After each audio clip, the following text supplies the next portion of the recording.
Muy buenas noches, mis amados, bendiciones, bienvenidos, bienvenidas a Conceptos Adecuados de Edificación. Le habla su hermano Luis Fernando Graciano. Para mí es un honor, un placer inmenso poder estar con todos ustedes en esta plataforma, como les dije, llamada CADE, Conceptos Adecuados de Edificación. Para nosotros es un honor que el Señor nos haya concedido la oportunidad de poder ser parte de la edificación de los santos. Son todos ustedes, nos privilegia su presencia y esperamos que seamos de gran ayuda, de gran bendición para su vida. Mire, estamos iniciando desde la semana pasada un tema interesante, una serie llamada Conociendo a los Rabinos, donde compararemos las enseñanzas y aprenderemos acerca de las enseñanzas rabínicas de los rabinos de Israel. Conoceremos los más grandes rabinos, sus enseñanzas fundamentales, y veremos también cómo se compagina, cómo se conecta básicamente con las enseñanzas de nuestro rabino Yeshua. Es por esa razón que debo decir y debo tener en cuenta y traer en esta plataforma el pensamiento de que de nada difería, de nada, o sea, la centralidad de la enseñanza de Yeshua con la centralidad de la enseñanza rabínica. Yo sé que esto se ha enseñado por mucho tiempo en las plataformas cristianas, de que el cristianismo no debe escuchar el Talmud, no debe leer el Midrash, no debe estudiar nada judío. Desde mi punto de vista, basado en los estudios que hemos realizado ya por más de 20 años, no estamos de acuerdo con ese pensamiento. Yo creo y estoy convencido que podemos nosotros beneficiarnos profundamente de lo que los sabios de Israel, los rabinos de Israel han enseñado por las generaciones desde que se formó el judaísmo, cuando estaban cautivos en Babilonia y vienen en el exilio y comienza a formarse lo que se conoce como el rabinato, la sinagoga, los partidos de Israel, los fariseos, los saduceos y todos los partidos que representaban la idiosincrasia del pensamiento hebreo. Esta evolución literalmente llevó a la formación de lo que hoy conocemos como judaísmo, en la cual Yeshua fue formado, en la cual el rey de Israel, nuestro Ribi, fue formado y estructurado en sus pensamientos. ¿Por qué Yeshua tuvo que venir en forma de carne y aprender en la cultura de un pueblo llamado Israel? ¿Por qué? Porque a Dios le plació. Dios le plació revelarse a través de Israel. Es por esa razón que dice que la salvación viene por los judíos. Usted no puede olvidarlo. Esa es la plataforma especial que Dios creó para que la revelación de sus principios eternos tuvieran cabida en la vida de todo aquel que sería alcanzado en el plan de redención que Dios tiene para la humanidad. Es por esa razón que hemos determinado este estudio para poder conocer este pensamiento rabínico, poder conocer a los rabinos, poder conocer la manera como piensan y ver también cómo Yeshua piensa. Conocer cómo piensan los rabinos es conocer cómo piensa Yeshua también, porque Yeshua fue formado y estructurado y se reveló como la palabra de Dios en la cultura hebrea, en la cultura judía. Así que yo quiero hoy darle la bienvenida a todos ustedes y esperar que este tiempo les sea de gran ayuda y de gran bendición. Le invito a que vaya a nuestro canal y que vaya a ver y escuche la primera clase de esta serie. Ya está colocada ahí. Hágala viral, hermano, comparta su video con alguien, invite a alguien a la plataforma, suscríbase al canal, déle a la campanita y ayúdenos a formar esta comunidad hermosa que Dios nos ha regalado para poder nosotros proliferar la palabra de Dios. Así que vamos a iniciar esta segunda entrega, esta segunda parte de la introducción al pensamiento rabínico, conociendo a los rabinos, viendo ahora, profundizando aún más acerca de estas tres, del sermón de la montaña, acerca también de estas tres disciplinas que nos habla el Señor ahí en el sermón de la montaña. Son la caridad, la oración y el ayuno, estas tres cosas, estos tres elementos importantes dentro del pueblo del Eterno, que son la centralidad de una vida espiritual genuina, precisa. ¿Quiere usted saber si usted está en la fe correctamente? Debe vivir estas tres disciplinas espirituales al máximo. Ser una persona de oración, una persona que da sedacá, que da limosna. ser una persona que ora constantemente. Como dice el libro de Lucas, la necesidad de orar. La oración es una necesidad. Así que, como decía, toda persona que no esté dando, ni orando, ni ayudando, es un creyente que está muerto. Para usted poder revivir y mostrar vida, como Yeshua vino a darnos, debe expresar su vida espiritual a través de estas tres disciplinas importantes. Así que permítame comenzar. Veamos las enseñanzas rabínicas sobre la caridad, la oración y el ayuno.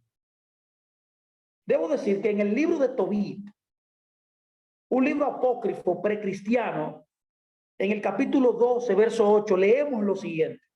Lo cito: la oración es buena cuando va acompañada de ayuno, de limosna y de justicia.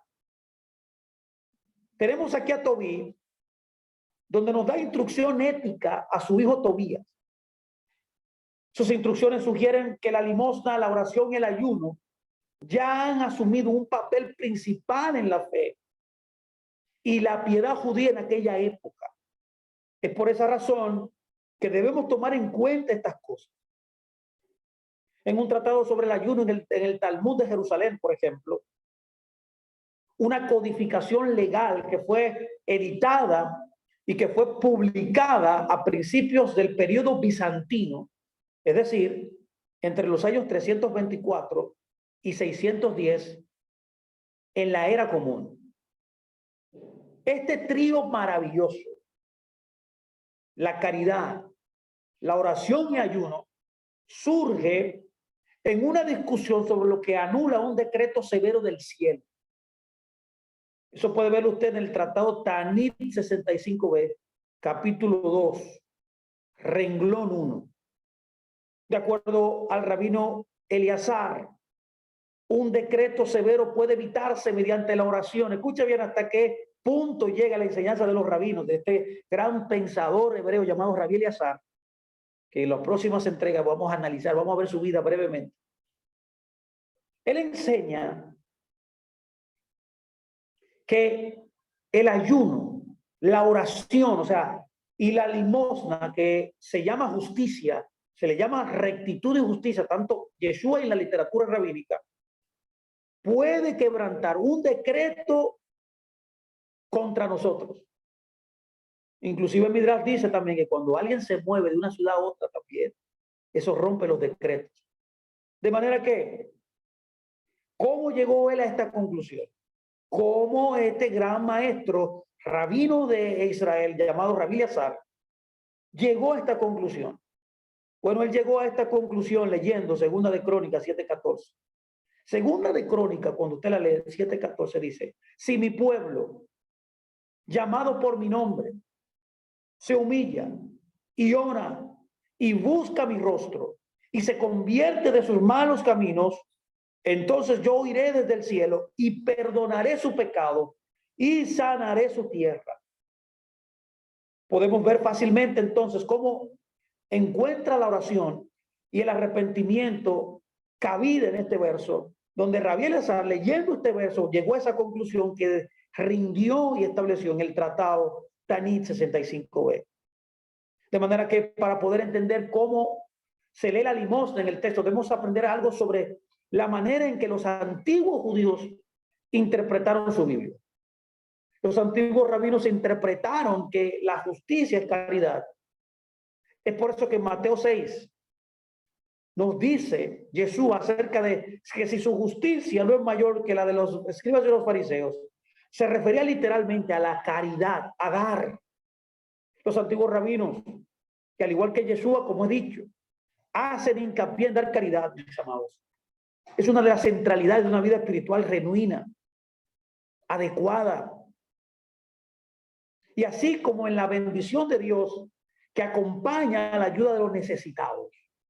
Mire qué dice el libro de Mateo 6, 19, 24, reiterando esta lectura para tener un marco de referencia muy acertado de lo que Jesús nos dice. Él dice: no acumulen tesoros en la tierra, donde la polilla y el óxido, o sea, el orín, corrompen, destruyen, y donde los ladrones entran y roban. Pero acumulen tesoros en el cielo, donde la polilla, el óxido no destruyen y donde los ladrones no entran a robar, porque donde esté su tesoro, allí estará también su corazón. El ojo es la lámpara del cuerpo. Si tus ojos son buenos, todo tu cuerpo estará lleno de luz. Pero si tus ojos son malos, todo tu cuerpo estará lleno de oscuridad. Si entonces la luz dentro de ti es oscuridad, qué grande es esa oscuridad. Nadie puede servir a dos amos. O bien odiará a uno y amará al otro, o bien se dedicará a uno y despreciará al otro. No se puede, nos dice nuestro rabino, terminando esta porción extraordinaria, no se puede servir a la vez a Dios y al dinero. Mire, mi amado, este pasaje, tremendo pasaje, maravilloso pasaje, sí. Este pasaje representa, por así decirlo, una hermosa homilía directa del siglo I. Esto es un gran sermón, mis amados, una gran enseñanza para todos nosotros en el siglo XXI y es un eco para todas las generaciones también. En esta porción, Yeshua exhorta a sus oyentes a que utilicen sus riquezas con mucha sabiduría. Los sabios de Israel también hablan de esta gestión, esta administración. Es necesario que usted entienda que usted es un administrador de la gracia de Dios. Una de las gracias de Dios que Dios le ha concedido al ser humano es poder administrar las finanzas. Y esta porción también nos hace reconocer la insensatez de esforzarse por acumular ganancias materiales. O sea, la enseñanza es central. La enseñanza es muy, muy puntual. No busquen lo material por encima de lo espiritual. Deben por esa razón ser buenos mayordomos, ser buenos administradores de los recursos materiales, económicos que Dios le da. Esta es la enseñanza. También ellos también habían oído y incluso repetido a sus oyentes la forma fábula de la zorra hambrienta que se coló por una estrecha abertura del viñedo. ¿Se acuerda? Las zorras pequeñas que entran por el viñedo. Después de un festín maravilloso, el zorro, esa zorra, trata de salir por un mismo camino, pero descubrió que no podía hacerlo hasta que volvió a quedar flaco por la entrada. Esto lo podemos notar. Esta historia está registrada en el libro llamado, en el comentario llamado Eclesiastés Rabá, capítulo 5, verso 14. Además, los sabios han aprendido que las escrituras, que todo lo que hay en el mundo pertenece a Dios. Y esto es lo que el salmista proclama con gran valentía cuando nos dice en el Salmo 24:1, la tierra es del Señor y todo lo que en ella hay. Teniendo en cuenta en una persona entra y sale al mundo despojada de sus posesiones materiales. Mientras no camina por la tierra, solo funciona como un administrador. Póngame mucha atención, esto es importante. Y no como dueño de sus bienes. Es por eso que la sabiduría dicta, pues, que debemos administrar nuestra riqueza de manera que agrade a Dios. De igual manera, el libro de Proverbios 19:7 también llama la atención de los sabios cuando nos dice lo siguiente: el que es bondadoso con el pobre, presta a Dios y él le recompensará por lo que ha hecho. Este es un gran versículo, ¿eh? Esto es un gran versículo. Y hay que entender que es un favor que Dios nos hace. Es un favor que Dios nos hace a nosotros que haya pobres. Porque lo importante no es que usted dé realmente, es que hay pobres. No es que usted dé a la ligera, no es porque debe dar a alguien que necesita. Por eso los pobres son una bendición para el hombre, que es generoso. Para el que es espiritual realmente y es un dador constante, Dios lo dejó a los pobres, a los necesitados, a los destituidos de este mundo, para que usted reciba la bendición. Por eso usted debe todos los días de su vida, escúcheme muy bien, le aconsejo esto, bendecir a los pobres. Es por esa razón, ¿se acuerda usted que Yeshua dijo, los pobres nunca dejarán de existir? Porque Dios ha determinado la vida de esa manera para que usted y yo seamos bendecidos. Dios quiere bendecirnos de todas las formas. Este versículo contiene los ingredientes necesarios para el concepto de acumular los tesoros en el cielo. ¿Qué es atesorar tesoros en el cielo? Darle a los necesitados. Dar. Al igual que Isaías 57:15, 58:6-11, ¿se acuerda? Y el Salmo 34:18. Este proverbio establece la estrecha identificación de Dios con los pobres. Ser bondadoso, en otras palabras, y por tanto, con los pobres es prestar a Dios. ¿Cuántos de ustedes quieren prestarle a Dios? ¿Cuántos de ustedes quieren recibir beneficio de Dios económicamente? Bueno, como usted comienza a caminar dando limosna, dando caridad, que es una expresión de la justicia de un creyente. La pregunta es, ¿devolverá Dios la bondad?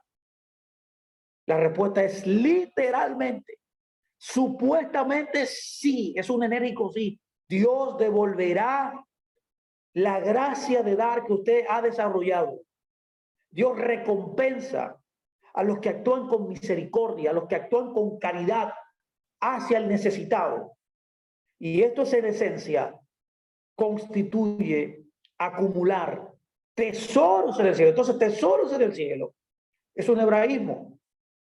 Literalmente, entonces, entendiendo esto, para que usted me pueda seguir, es un hebraísmo que significa dar sedacá, dar justicia. El concepto de acumular tesoros en el cielo se expresa en la literatura precristiana también. Por ejemplo, en el libro de Tobías, capítulo 4, versos 8 y 9 dice, lo cito, si tienes muchos bienes, escuche bien, si tienes muchos bienes, haz tu donativo de ellos en proporción. Si son pocos, no temas dar según lo poco que tengas. Así te harás un buen tesoro, ¿vio? Para el día de la necesidad. Qué claro y evidente es esta frase de Tobías, señores. Y ahí se hace claro lo que Yeshua nos está diciendo en Mateo. Lo que Yeshua nos está hablando aquí acerca de la caridad, que no se hace tesoros en el cielo. De hacer tesoros en el cielo. La literatura rabínica contiene una maravillosa historia sobre la acumulación de tesoros en el cielo. Y en el siglo número 1, o el siglo primero de nuestra era, Helena, reina de Adiabene, sí, así mismo, difícil de pronunciar, en el norte de Mesopotamia, y su hijo Isates se convierten al judaísmo. En una época de hambruna en Judea, esta familia real compró grano en Alejandría e higos secos en Chipre y envió grandes sumas de dinero a Jerusalén para aliviar a los pobres. Al parecer, esta es la hambruna que Lucas menciona en Hechos 11, 27, 30, que ocurrió literalmente en el reinado de Claudio, en el año 41 al 54 en la era común. La hambruna, esta hambruna, mi amado, devastó todo el país en el año 46. En la versión rabínica de la historia, señala cómo un héroe a Manobao, rey de Adiabene, hermano de Isop e hijo de Helena. Según los rabinos, se produjo una discusión cuando los parientes se enteraron de las grandes sumas de dinero que el rey había gastado para alimentar a los hambrientos habitantes de Jerusalén. Escuche muy bien. La respuesta de este rey a sus parientes que lo habían desafiado por la caridad que él había dado fue, escucha bien, eso está en el Tratado PA, capítulo 4, 18. Él dice, mis padres atesoraron sus tesoros en almacenes aquí en la tierra. Escuche muy bien. Pero yo los estoy depositando en almacenes en el cielo. Puede notar aquí la conexión tan profunda. La misma cosa está enseñando el Tratado PA y Yeshua. Es por eso que la fama de la familia real de Adiabene perdura incluso hasta estos días, señores. En el 1863, el arqueólogo francés F.C. Saucy excavó una majestuosa tumba en Jerusalén en el este. La grandeza de la tumba le sugirió que podía haber pertenecido a los reyes de Judá, de ahí su nombre, tumba de los reyes. Sin embargo, investigaciones posteriores revelaron que esta tumba pertenecía a la reina Helena, cuyos huesos habían sido enterrados en Jerusalén. Y eso nos lo dice literalmente Josefo en su libro Antigüedades, capítulo 20, del verso 92 al 96. Además de este gran hebraísmo que estoy acabando de hablar, hay otro también hebraísmo y una enseñanza muy poderosa que Jesús nos hace en Mateo 6. Y son frases que son frases antitéticas. Aquí en esta porción que acabamos de leer de Mateo, él usa ojo bueno y ojo malo. Literalmente en el verso 22 y 23 del libro de Mateo 6. Los adjetivos en griego son aplos y poneros, respectivamente. Aplos y poneros. El significado de poneros es malo o malvado. Pero aplos significa sano, significa simple, de una sola mente o sincero. A la luz del contexto, cuando estudiamos el contexto de Mateo 6 aquí en esta porción, y del emparejamiento antitético de ojo malo, creo que aplos debería traducirse dinámicamente como bueno, en contraposición como sano, simple o de mente única o sincera. Al traducir oftalmos aplos, como dice el griego, como buen ojo, se obtiene un modismo hebreo que se encuentra en la literatura antigua, incluida en la Biblia. Cuando vamos a Proverbios 22:9 dice, literalmente, escúchelo bien por favor, para que usted entienda que las enseñanzas que Yeshua usó son las mismas enseñanzas que los rabinos a través de la generación han enseñado. Y no solamente los rabinos, toda la literatura hebrea, incluyendo la Biblia hebrea. Por ejemplo, para que entiendan, mire, literalmente Proverbios 22:9 dice, el buen ojo será bendecido. ¿Vio?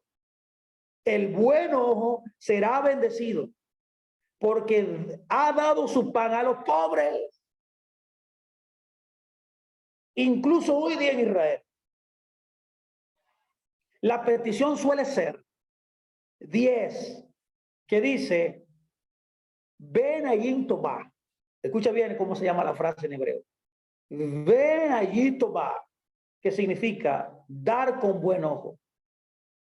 En un dicho rabínico de la Mishnah, por ejemplo, que describe los 4 tipos de personas que dan limosna, en el tratado Abot 5:16, que bueno, que yo recomendé hace un tiempo que todos ustedes adquirieran el tratado del Pirkei Avot, que se llama el Tratado de los Padres. Es un libro tremendo. En este mismo tratado se utiliza la frase ojo malo, describiendo así 2 de los 4 tipos de personas que dan limosna. Este tratado nos dice que hay 4 tipos de personas que dan limosna. En otra forma de hablar, es otra forma de hablar de limosna, en otras palabras. Ojo bueno es dar. Tener un ojo bueno es ver la necesidad. Ver cuando alguien necesita o cuando debe dar. Bueno, hemos hablado extensivamente en otras oportunidades del dar. Hemos descrito lo que son los diezmos, hemos descrito lo que son las primicias, hemos descrito lo que son las ofrendas, hemos escrito lo que son las limosnas, ahora estamos describiendo, perdón, lo que son las limosnas. Y la importancia tanto en la literatura rabínica como en la literatura y las enseñanzas que Yeshua, nuestro rabino, dio. Es por esa razón que podemos determinar que un buen creyente, un verdadero creyente, es alguien que da constantemente, que sabe administrar sus recursos y que tiene como un atributo de su personalidad espiritual de ser un dador. En otras palabras, ojo malo es otra forma de hablar limosna. Por esa razón, el rabino Eliezer, este gran rabino, mis amados, relaciona el Salmo 17:15 con Segunda de Crónicas 7:14. por la palabra común cara en ambos versos. En la oración de David leemos, en el Salmo 17:15, mire qué dice, dice, en cuanto a mí, contemplaré tu rostro por la justicia. Es por eso que debo traer a colación en este momento, para que usted tenga esta interpretación, de lo que enseñó el rabí Eleazar, un gran rabino, para mí uno de los más grandes rabinos de Israel. Él enseñó lo siguiente con relación a este tema. Considere la siguiente enseñanza. Rabí Eleazar enseñó, hay tres grandes acciones que anulan un decreto severo del castigo del cielo. Escuche bien, escucha el rabino Eleazar. La oración, la rectitud, es decir, la caridad o la limosna, y el arrepentimiento. Lo voy a repetir. Él enseña que hay tres acciones. Es importante que usted entienda que no son pensamientos nada más. No son pensamientos. Usted debe traducir, debemos traducir el pensamiento con las acciones. No solamente, no, que yo quiero. No, que yo deseo. No. Espérese. Los sabios de Israel y nuestros rabinos nos enseñan que lo que importa es la práctica. Es lo que usted conoce, hacerlo. Es poner por acción lo que ha aprendido. Como dijo un gran rabino de nuestro pueblo, llamado Jacob, Santiago, muéstrame tu fe por las obras que tú haces. Es por eso que el rabí Eleazar hay que tomarle en cuenta cuando dice eso. Compagina mucho con lo que enseña el Nuevo Testamento, lo que enseña Yeshua, lo que enseña también el Antiguo Testamento. Él dice, hay tres acciones que anulan un decreto severo del castigo del cielo. La oración, la rectitud, es decir, la caridad y la limosna y el arrepentimiento.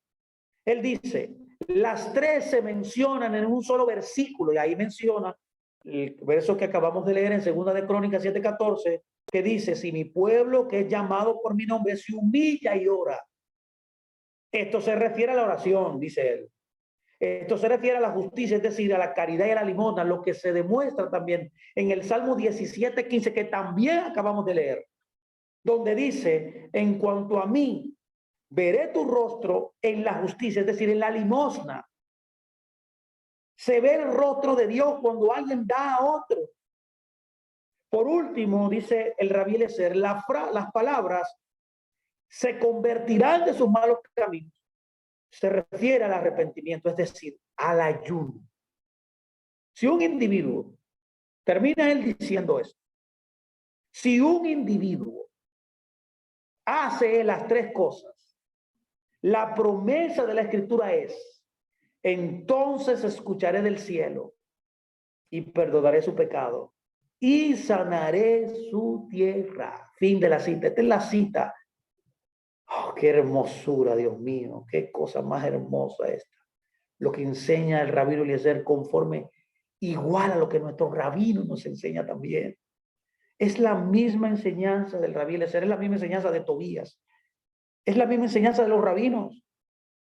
Este concepto es vital en la literatura rabínica y en la literatura de Yeshua también, porque Yeshua era un rabino. No hay diferencia en el pensamiento rabínico y en la enseñanza de nuestro rabino, Yeshua, mis amados. Este es lo que quiero que usted pueda ver, dado que el rabino Eleazar, entonces, lo acabamos de leer, este maravilloso tratado. Él entiende que la justicia como una limosna, la búsqueda del rostro de Dios se realiza entonces dando ayuda económica a los necesitados. El cronista exhorta al pueblo a buscar el rostro de Dios, mientras que el salmista le informa de cómo puede contemplarse el rostro de Dios. En otras palabras, el rabino Eleazar interpreta el Salmo 17:15 como una pista para poner en práctica el imperativo de buscar el rostro de Dios. ¿Cómo entonces, preguntamos, al leer todas estas informaciones, cómo se busca el rostro de Dios o cómo se contempla el rostro de Dios, mis amados? Se contempla el rostro de Dios a través de la justicia, que es una manera de decir tzedakah, que es una manera literal de decir limosna, dar. El dar, mi amado, hace que tú contemples el rostro de Dios y que tú busques el rostro de Dios. Si mi pueblo se humillare y orare y se apartare de sus malos caminos, si mi pueblo que invoca mi nombre, ¿eh? Y como dice el Salmo 17, en cuanto a mí veré tu rostro en la justicia, o sea, en la limosna, se ve el rostro de Dios según la enseñanza rabínica cuando usted da limosna. Ahora bien, mire aquí, aparte de este tema de la caridad que hemos analizado, hay que analizar también en la literatura rabínica y en la enseñanza de nuestro rabino también la oración en el Sermón del Monte. Y es por eso que debemos volver aquí a Mateo 6, 5, 8 para hablar más sobre la oración a la luz de las antiguas fuentes judías. En el verso 7, nuestro rabino Yeshua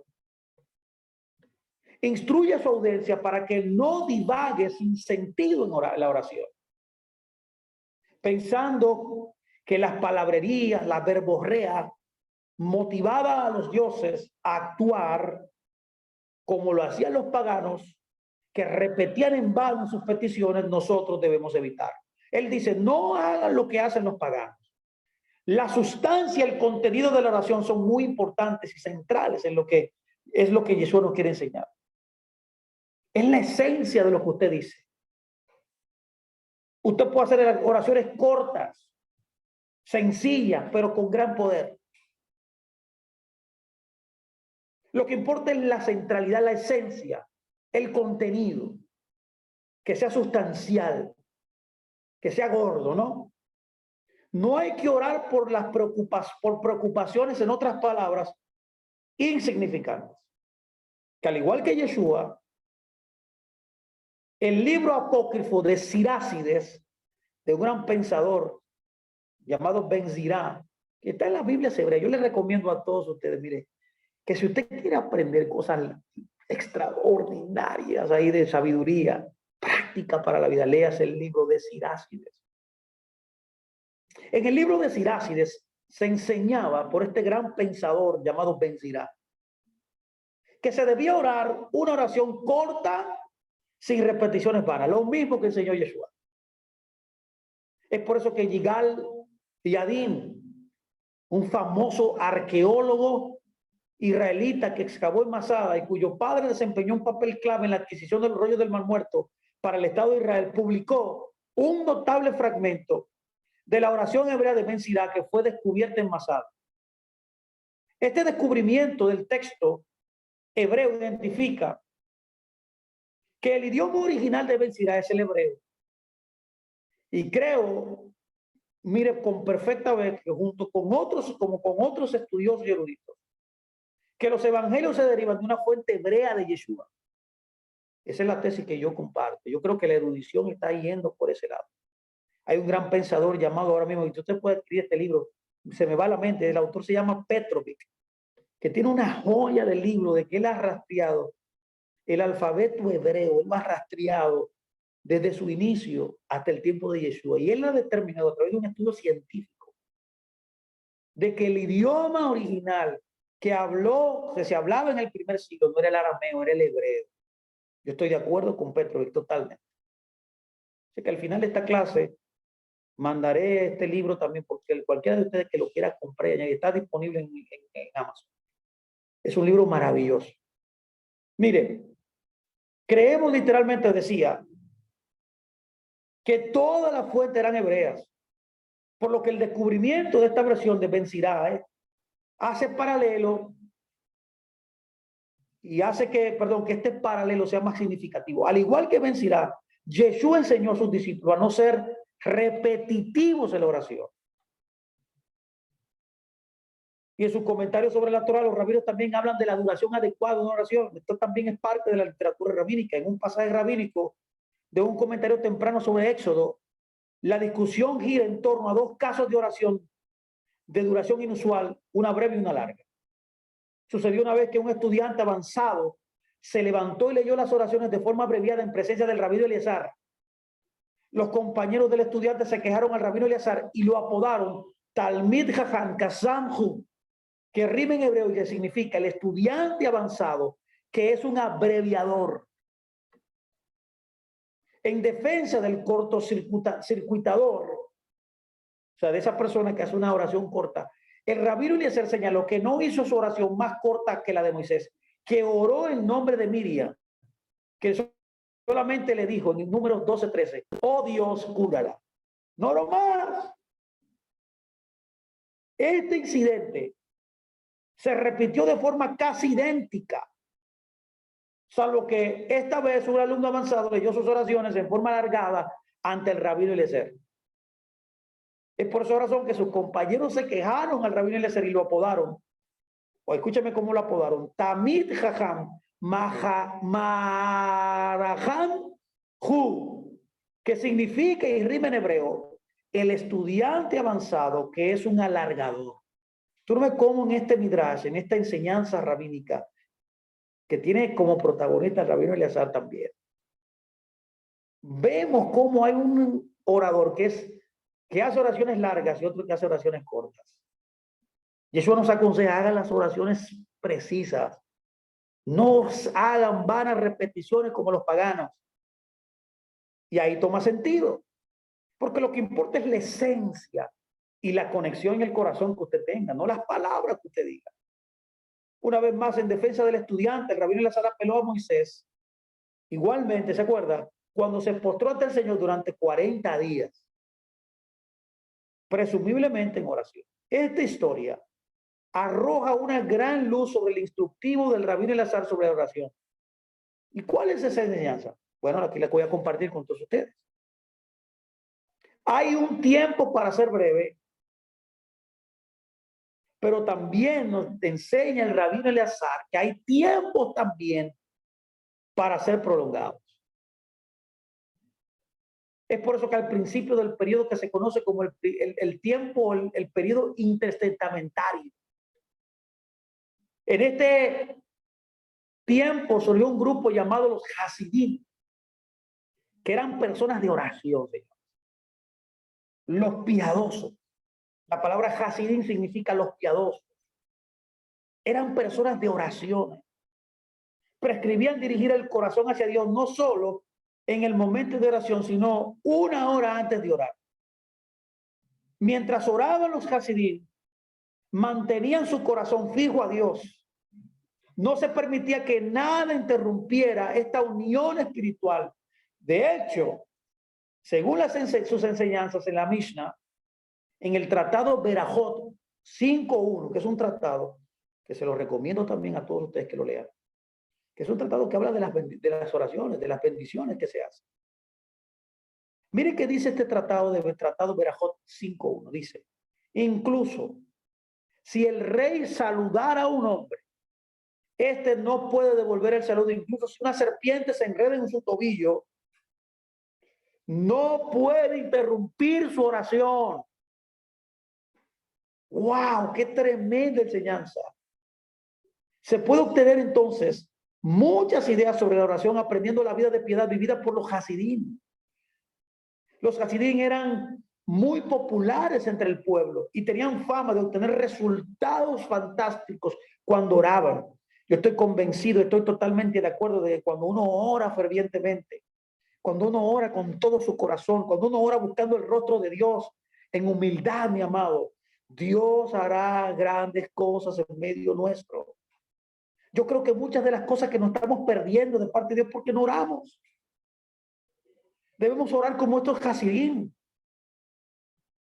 que esperaban resultados fantásticos cuando oraban. Por ejemplo, el rabino Janina Mendoza oraba sobre los enfermos y decía, escuche qué decía este rabino, este vivirá, este vivirá, este no morirá. Óigame cómo oraba. La gente le preguntaba cómo lo sabía. Y él respondía, si mi oración es fluida de mi boca, eso está en el tratado Berajot 5.5. Si mi oración es fluida de mi boca, sé que ha sido aceptada. Escuche bien. Wow, qué tremendo. Qué confianza. Si mi oración ha sido fluida en mi boca, sé que ha sido aceptada. Pero si no, sé que ha sido rechazada. Es por eso que le decía, este vivirá o este morirá. Este vivirá o este morirá. Lo puede ver de igual manera el profesor Shemuel Safrai. Ha realizado una investigación pionera y argumenta de la forma convincente que de todos los grupos activos en Israel al final del periodo del segundo templo, Yeshua tenía más en común características con los Hasidim que con cualquier otro grupo o partido en Israel. Ellos se encontraban cerca del borde, pero dentro de los límites del fariseísmo. A partir de este breve estudio de las fuentes antiguas, podemos ver que la enseñanza de Yeshua sobre la oración estaba en armonía con las enseñanzas de otros maestros judíos de la misma época en la cual él vivía. Además, las enseñanzas de Yeshua sobre el tema constituyen solo una pequeña parte de un debate más amplio, mis amados.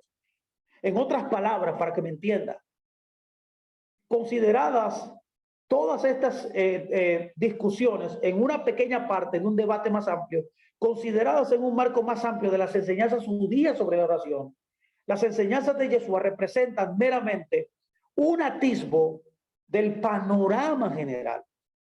Por muy inspirador y poderoso que sea el discurso de Yeshua, no debe considerarse aisladamente, mis amados, como se ha pretendido dentro de los siglos cristianos, de todas las demás fuentes contemporáneas en las cuales Yeshua vivió. Es por eso que mi lucha es que usted pueda estudiar la cultura, estudiar la idiosincrasia, estudiar la historia del primer siglo, de que usted pueda buscar cómo pensaba la gente en el primer siglo. Es vital para poder entender todo lo que Yeshua enseñaba. Sus enseñanzas deben introducirse en el panorama general para poder así identificar sus aspectos más sutiles y apreciar los puntos que convergen, los puntos que divergen de los principales corrientes de pensamiento judío sobre el tema, que llegó a tener en el tiempo en el cual Jesús vivía 24 partidos. De igual manera, también el ayuno es importante que lo entendamos. El ayuno es literalmente arrepentimiento. Escucha muy bien, ¿eh? El ayuno es literalmente ese arrepentimiento. Ya hemos visto que la interpretación del rabino Eleazar de Segunda de Crónicas 7:14, el arrepentimiento es un sustituto del ayuno. ¿Vio? Afirman que la oración, la justicia, la limosna y el arrepentimiento, o sea, el ayuno, puede anular cualquier decreto duro del cielo. Permítame hacer un paréntesis. ¿Quiere usted salir de algún decreto negativo en su vida? Ayune, dé una ofrenda, ore y verá cómo el decreto será roto y quebrantado y usted verá el favor de Dios en su vida. El estrecho vínculo, volviendo aquí al tema, el estrecho vínculo entre el ayuno y el arrepentimiento encuentra su expresión en el libro de Jonás, donde el ayuno desempeñó un papel importante para que los ninivitas se apartaran de los malos caminos, como dice el libro de Jonás capítulo 3, verso 5.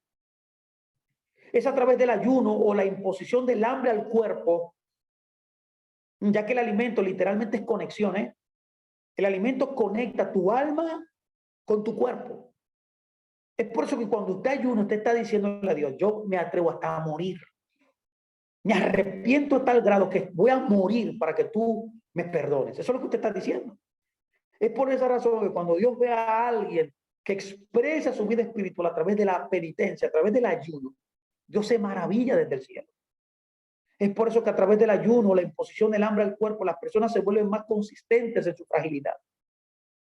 Se vuelven más conscientes también en su fragilidad. Debilitas por así la carne, la inclinación al mal. Eso produce también una actitud interna de humildad, que es agradable a Dios. A Dios le fascina la humildad y que al final debería mejorar la conducta del creyente. Eso es lo que dice Jonás, capítulo 3, verso 10, cuando vemos cómo su actitud cambia, y lo que dice también Isaías 58, ¿se acuerda? Isaías 58 está hablando de la humildad. Sin embargo, hay que notar que la naturaleza humana no se inclina a esta humildad. Prefiere explorar el ayuno como una oportunidad para mostrar piedad. Y si lo haces de esa manera, como mucha gente lo hace, Lo estaba haciendo desde un punto de vista religioso, no espiritual. Es por eso que hay que entender que en la época de Jesús esto no podía hacerse, porque cuando se convocaban ayunos públicos, se descuidaban ciertos aspectos del aseo diario, como bañarse y aplicarse aceite en el cuerpo como signo externo de arrepentimiento. Es por eso que Yeshua parece haber sostenido una opinión que contradice otra que se convirtió en la opinión predominante de la misma. Para Yeshua, la contrición interior del corazón que el ayuno ayuda a acentuar tiene poco que ver con atraer la atención hacia uno mismo mediante símbolos externos de piedad. Porque lo que Dios quiere ver es tu corazón, es la camaná que tienes, es la intención, en otras palabras, es la sustancia interna por la cual tú haces eso. Aunque los símbolos pueden resultar, por así decirlo, útiles en algunos aspectos, corren el riesgo de poner en peligro la verdadera esencia espiritual del ayuno y el arrepentimiento. Es por eso que nuestro rabino nos aconseja lo siguiente en Mateo 6, 16, 18. Por favor, escúchenlo. Cuando ayunen, no tengan un aspecto sombrío como los hipócritas, pues se desfiguran su rostro para mostrar a los hombres que están ayunando. Te aseguro que ellos han recibido su recompensa por completo. Pero cuando ayunen, ahí le está hablando ya, no está hablando a nosotros, a los discípulos, a los que somos sus discípulos, dice, cuando ayunen, pónganse aceite en la cabeza y lávense en la cara, para que no se note a los hombres que están ayunando. ¡Wow! Sino solo a su padre, que no se ve, y su padre, que lo ve, que lo haces en secreto, te recompensará en público. Eso dice Yeshua. Note bien que se podría decir sobre el arrepentimiento en la fe y la piedad del judaísmo rabínico primitivo, lo que proporcionaría un telón de fondo para ver las enseñanzas de Yeshua. El espacio, yo sé que no nos permitirá abordar solo 12 dimensiones de este fascinante tema, que es el arrepentimiento genuino y la compasión divina. Hay una relación muy estrecha entre el arrepentimiento genuino, que es la teshuvá, y la compasión divina. Los rabinos no se cansan, mis amados, de aclamar el poder del arrepentimiento. Esto es central en la literatura rabínica. Por ejemplo, el rabino Shimón nos afirma lo siguiente: cuando un hombre lanza una flecha, ¿hasta dónde llega? Sobre uno o dos campos. Sin embargo, el poder de la Arra Teshuvá es tan grande, dice el rabino Shimón, que llega hasta el trono de la gloria. Vio la importancia como que le da Yeshua y como le da también el rabino Shimón al arrepentimiento. En una línea similar, el rabino Yosef también comenta, Dios ha declarado, lo dice, hazme una abertura como el ojo de una aguja y te la abriré tan grande que podrán entrar por el ejército de soldados con un equipo pesado. Eso está en el Peshitar Rabá, capítulo 5, 6, verso también 24, 12. Mire, lo que estos dos rabinos han puesto de manifiesto aquí es que el arrepentimiento, la teshuvá, tiene un impacto explosivo sobre Dios. Dios es muy sensible al arrepentimiento. Dios responde enérgicamente al arrepentimiento, incluso al más mínimo indicio, aunque la persona haya cometido pecados grandes. Por ejemplo, el rey Manasés en la Biblia es quizás el hombre más malvado de la historia de la monarquía de Judea. La historia de este gran rey puede encontrarse en Segunda de Reyes, capítulo 21, 1 al 18. Pero Dios, mis amados, lo perdona cuando se arrepiente. En el verso, en Segunda de Crónicas 33, 10, 17, ahí vemos el perdón que Dios le concede. Siendo este rey un rey malvado. De igual manera, en una historia del Talmud también de Jerusalén, en contra de la opinión unánime de los ángeles ministradores, que utilizan sus artimañas para mantener el grito de arrepentimiento, el rey Manasés fuera de la corte celestial, Dios hace un agujero en el trono de la gloria para abrir un camino para la oración de Manasés y que esta oración llegue a él. Eso lo vemos en el Tratado Sanedrín, mis amados, capítulo 10, en la Alajá 237b. Yeshua también capta el carácter misericordioso de Dios en su parábola del hijo pródigo, ¿se acuerdan? En Lucas 15, 11, 32. Como este hijo pródigo, ya usted sabe la historia muy acabadamente. Pide su herencia, cuando no debía hacerlo, gasta toda su herencia, y cuando vuelve en sí, se arrepiente. Eso es una historia que demuestra que el arrepentimiento es bien visto para Dios. Cuando este hijo retornó, ¿te acuerdas? Y Dios lo vio desde lejos, el rey, su padre lo vio desde lejos, que es una tipología del creador. ¿Qué hizo el creador? ¿Qué hizo el padre? Se mandó detrás de su hijo y lo restauró nuevamente al lugar que le correspondía estar. Qué lindo es el arrepentimiento. Es por esa razón que también estos tres pilares debemos notar que tienen también una conexión muy profunda con una fiesta llamada Rosh Hashanah. Es por eso que hay otro lugar en la literatura, concretamente en las discusiones, como le estoy diciendo, de Rosh Hashanah, donde encontramos estos tres pilares de la piedad judía juntos. En este tiempo de Rosh Hashanah, estas tres pilares de una vida espiritual genuina se encuentran en Rosh Hashanah. Rosh Hashanah es el año nuevo judío y marca el comienzo de los días terribles que conducen a Yom Kippur, el día de la expiación. Y como preparación para Yom Kippur, cuando Dios abre los rollos del cielo e inscribe una cuenta oficial anual de la conducta de cada hombre y mujer, se designan 10 días para la reflexión, el examen de conciencia y la reconciliación con cualquiera de las personas que nosotros hayamos ofendido. Por lo tanto, estos 10 días de pavor requieren una cuidadosa introspección, un inventario personal, que en hebreo se llama Heshbon Nefesh, y un esfuerzo activo para lograr una auténtica reconciliación con Dios y con las personas. El Todopoderoso pesa en balanza las acciones de cada persona. Una de las oraciones de la liturgia de Rosh Hashanah afirma que la limosna, la oración y el ayuno son capaces de evitar un decreto maligno. Eso está en el Masajor Rinat de Israel, que es un sidur, que es una liturgia de Rosh Hashanah. Es interesante poder ver esto. Es por eso también que el perdón, tenemos que entender que el perdón, la reconciliación y las oraciones son importantes también. Son parte intrínseca de todo este engranaje, de estos tres pilares hermosos que hemos aprendido a través de estas dos sesiones que hemos tenido.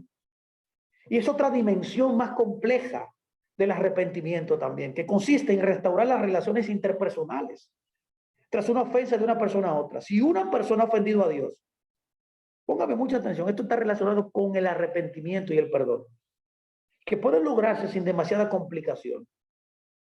Si alguien ofendió a Dios, eso es fácil de resolver. Sin embargo, cuando usted, cuando yo, cuando cualquier persona ofende a otra, la rectificación y la restitución de la situación se vuelve más complicada. De esto, el rabino Eleazar, en el Peshitah Rabbah Kav, verso 24-12, dice, póngame mucha atención, note cómo este rabino habla del arrepentimiento y habla del arrepentimiento y el perdón hacia el prójimo. Él dice, cuando una persona insulta a su prójimo en público y más tarde trata de disculparse, el insultado dice, me has insultado en público, pero ahora te disculpas en privado. Ve, trae a las mismas personas ante las que me has insultado y aceptaré tu disculpa. El santo bendito sea, no actúa de esa manera. Cuando un hombre le maldice e injuria en el mercado, el santo le dice al ofensor, arrepiéntete en privado y aceptaré tus disculpas. Esto es lo que dice esta porción que ilustra el rabino Eleazar en este tratado, mis amados, hermosos rabínicos. El perdón, en otras palabras, y la búsqueda del perdón del prójimo desempeñan un papel crucial en el proceso de arrepentimiento. Un verdadero arrepentimiento debe realizarse cuando yo puedo resolver todas las faltas que yo he hecho contra mi hermano. Esta conexión puede verse fácilmente en las enseñanzas judías sobre la preparación adecuada del corazón de una persona en previsión de Yom Kippur. Es durante estos 10 días que preceden al recogimiento del día de expiación, donde los judíos piadosos buscarán a aquellos que han perjudicado, es la costumbre, y también serán buscados por aquellos que le han perjudicado, sin pedir y recibir el perdón del prójimo. En otras palabras, el arrepentimiento queda incompleto. Eso es lo que Jesús está enseñando, eso es lo que el rabino Eleazar está enseñando. Es por eso que explicando Levítico 16:30, que vamos a estudiar en una porción próxima, el rabino Eleazar ben Azaría hace este punto. Él dice aquí en el tratado de Yumá 8:9 lo siguiente: para los pecados que son entre una persona y Dios, el día de la expiación expía. Pero para los pecados que son entre una persona y un individuo, el día de la expiación solo expía si la persona ha buscado la reconciliación con el otro individuo. Esto es muy importante, mi hermano. Esto es vital para usted poder recibir perdón. Es por eso que los rabinos, al igual que Yeshua, mis amados, hace hincapié en el perdón y la reconciliación para construir relaciones significativas, no solamente con Dios, sino también con los demás. Una historia del Talmud de Babilonia hace eco del énfasis del rabino Eleazar ben Azaría. Una vez el rabino Eleazar salió de esa casa de su maestro, volviéndose a su casa, montado en un burro por la orilla del lago y sintiéndose bien por haber estudiado mucha Torá, se encontró con un hombre grotesco. El rabí Eleazar exclamó: qué feo eres, le dijo. ¿Son todos los de tu pueblo tan feos como tú? A lo que el hombre respondió: ve al artesano que me hizo y dile lo feo que es esta vacía que has hecho. Al darse cuenta de su pecado, el pecado que había cometido el rabí Eleazar, bajó del burro, se inclinó ante el hombre y le pidió perdón. El hombre, sin embargo, insistió en que el rabí Eliezer le dijera a su creador lo que pensaba de su obra. El hombre siguió su camino, con el rabino siguiéndole de cerca. Al entrar en el pueblo, el rabino Eleazar fue saludado por la gente con respeto. Al oír estos saludos, el hombre exclamó, escuche bien, que nunca haya más maestros como este en Israel. Sorprendidos los habitantes, preguntaron por qué. El hombre le explicó lo que había pasado. Finalmente, ante la súplica de la gente del pueblo, el hombre perdonó al rabino Eleazar.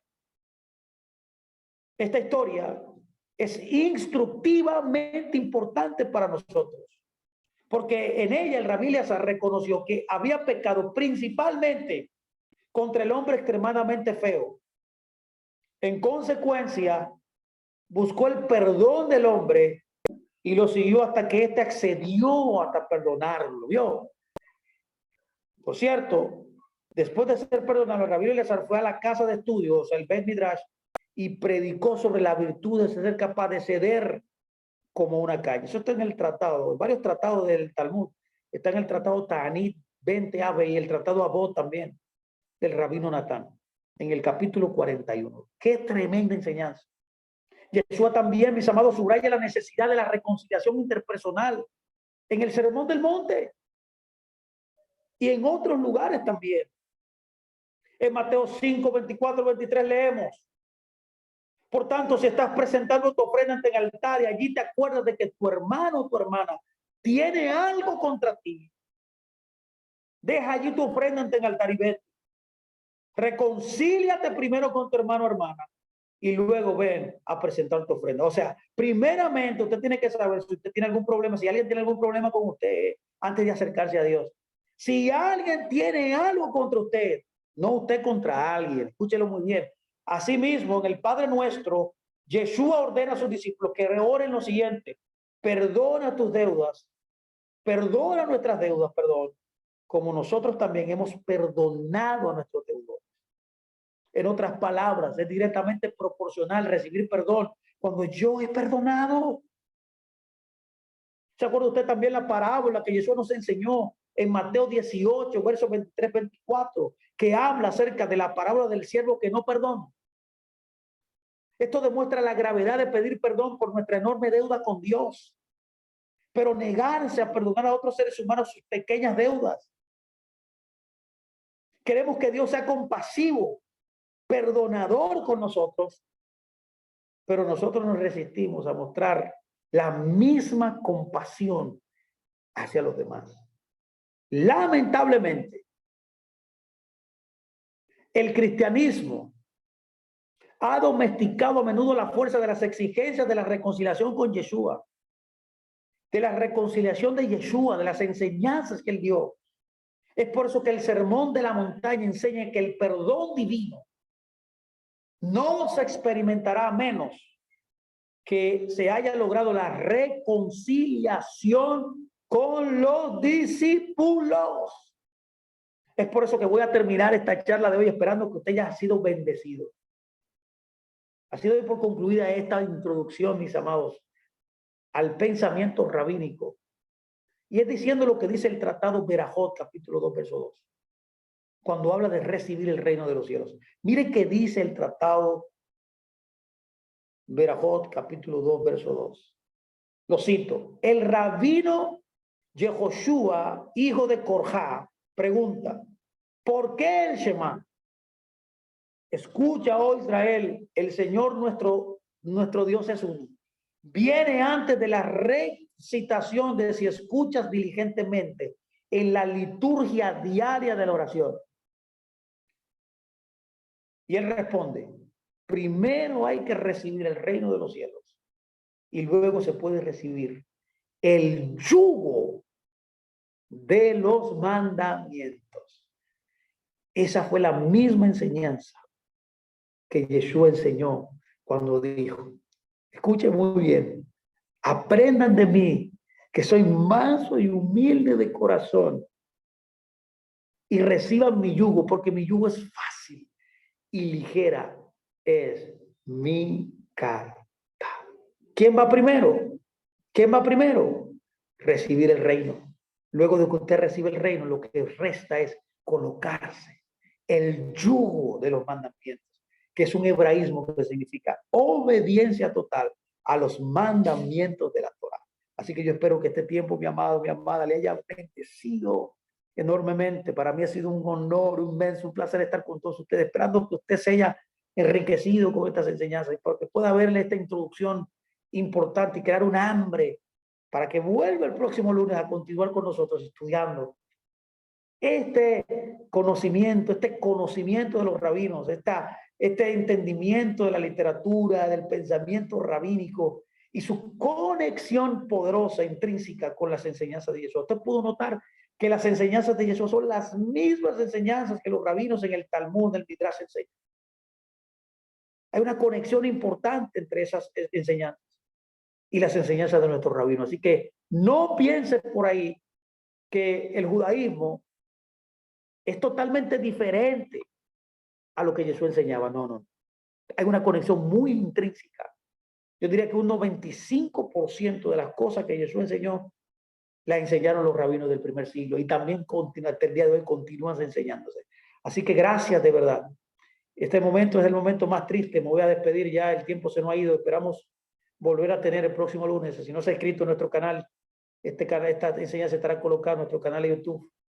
Si no se ha inscrito, inscríbase por favor, denle a la campanita para que le puedan a usted llegar todas las enseñanzas que nosotros colocamos y que impartimos en todas las plataformas que el Señor nos ha permitido tener. Así que me despido de todos ustedes Un abrazo inmenso a todos ustedes. Shalom, shalom.